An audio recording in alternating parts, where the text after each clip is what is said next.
हायकोर्टानं असं सांगितलेलं आहे की मराठा आरक्षणाच्या रिक्रुटमेंट आहे त्या त्यांच्या अधीन राहून सगळ्या भरती कोर्टाच्या अधीन ते ठीक आहे. नॉर्मली ज्यावेळेस एखादा मुद्दा हायकोर्टासमोर असतो त्यावेळी माननीय उच्च न्यायालय अशाच प्रकारचा त्या ठिकाणी निर्देश देत असतं. मागच्या काळातही ज्यावेळेस हायकोर्टाने आमचं मराठा आरक्षण हे वैध ठरवलं होतं त्याही वेळी सुरुवातीला हायकोर्टाने अशाच प्रकारचा निर्देश दिला होता की ज्या काही भरती तुम्ही कराल त्या आमच्या अधीन राहून करा. त्याच्यानंतर त्यांनी ज्यावेळेस आमचं आरक्षण वैध ठरवलं त्यावेळेस त्या भरती देखील वैध ठरवल्या होत्या. त्यामुळे मला असं वाटतं की ही एक हायकोर्टाची प्रोसेस असते की एखादा मॅटर सबज्युडिस असताना जर तुम्हाला निर्णय करायचा असेल तर तो निर्णय कोर्टाच्या अधीन राहून करायचा.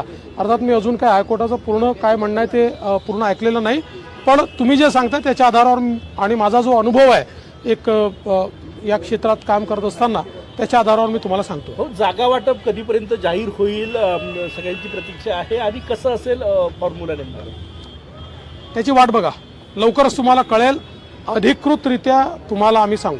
सुप्रिया सुळे आज म्हणाले अबकी बार गोळीबार सरकार. गृह विभागावर अपयशाचा खापर फोडताना त्यांनी तुमच्याबद्दल असं मत व्यक्त केलं. मी सुप्रिया त्यांना एवढंच विचारू इच्छितो की मावळचा गोळीबार झाला होता तेव्हा सरकार काय होतं, किंवा ज्यावेळी दुर्दैवाने राज्यातल्या 113 गोवारींचा पोलीस लाठीचार्जमध्ये दुर्दैवी मृत्यू झाला होता तेव्हाचं सरकार काय होतं.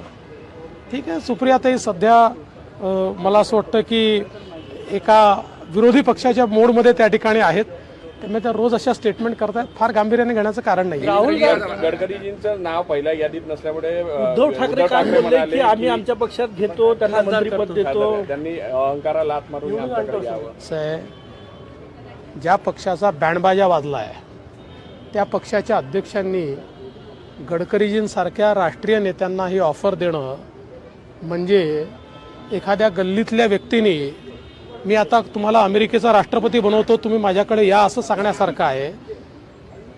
खरं म्हणजे माननीय गडकरी साहेब हे आमचे मोठे नेते आहेत. महाराष्ट्राचा जेव्हा नंबर येईल ते महाराष्ट्रातनं नागपूरमधनं लढताल.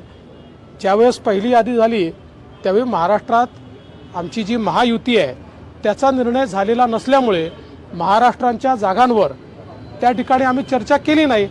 महायुतीचा निर्णय करून महाराष्ट्राच्या जागांवर जेव्हा चर्चा होईल त्यावेळेस सगळ्यात पहिल्यांदा नितीनजींचं नाव येईल.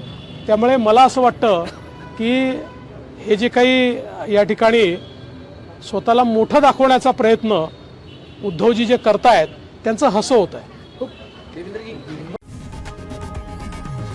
लोकशाही मराठी ऐका, पहा, जागरूक रहा.